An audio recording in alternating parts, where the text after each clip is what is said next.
મહારાષ્ટ્રમાં થઈ રહેલા ભાષા વિવાદને લઈ રામ વેકરિયા દ્વારા નિવેદન આપવામાં આવ્યું છે। મહારાષ્ટ્રમાં ભાષા વિવાદ મામલે નિવેદન આપવામાં આવ્યું, જ્યાં વિવાદ મામલે રાજ્યસભાના સાંસદ રામ મોકરિયાનું નિવેદન સામે આવ્યું છે। સરદાર પટેલ કોઈ જ્ઞાતિ કે રાજ્યના નહીં પરંતુ વિશ્વના નેતા છે। સરદાર પટેલ 182 રજવાડાઓને સમજાવી એક કર્યા હતા। દેશની રાષ્ટ્રભાષા હિન્દી ભાષા છે, ભાષાને લઈ વિવાદ ન થવો જોઈએ તેવું રામ મોકરિયાનું નિવેદન સામે આવ્યું છે। સરદાર પટેલને લઈ દેશમાં ક્યાંય વિવાદ ન હોવો જોઈએ તેવું તેમણે નિવેદન આપ્યું છે। વિવાદ મામલે રાજ્યસભાના સાંસદ રામ મોકરિયાનું નિવેદન સામે આવ્યું। સરદાર પટેલ કોઈ જ્ઞાતિ કે રાજ્યના નહીં પરંતુ વિશ્વના નેતા છે તેવું તેમણે જણાવ્યું છે।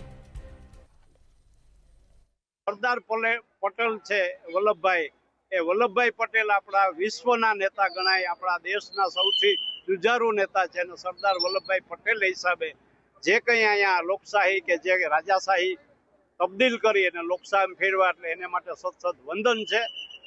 સરદાર વલ્લભભાઈ માટે ક્યારેય કોઈને પણ કોઈ હિન્દુ સમાજના હોય, ભારતીય હોય, એને કોઈ વિવાદમાં પડવું ન જોઈએ, કારણ કે એ આપણા આમ તો ગણાય તો આરાધ્ય દેવ છે। લોકશાહી એમની આપી છે અને રાજા રજવાડાને સમજાવી મનાવી અને જે રીતે કર્યું એ ધન્યવાદને પાત્ર છે। એનો જિંદગીમાં કોઈ એનો ઉપકાર ન ચૂકવી શકે। તમને જો યાદ હોય તો જુનાગઢનો નવાબ હતો અને હૈદરાબાદનો નિજામ, એને ત્યાં ઉપર આમ જોયું કે આ જો પ્લેન ફરે છે, સમજી જાવ તો સમજી જાવ, ને પાકિસ્તાન ભેગા થાવ।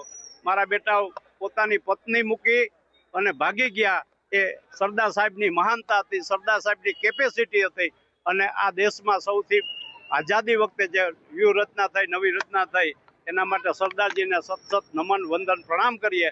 આપણા ગુજરાતના નેતા નહીં, આખા દેશના મહાન ઘડવૈયા હતા અને એટલે જ મોદી સાહેબે 182 મીટરનું આખી દુનિયામાં સૌથી ઊંચું સ્ટેચ્યુનું બનાવી એની ભાવવંદના કરે છે।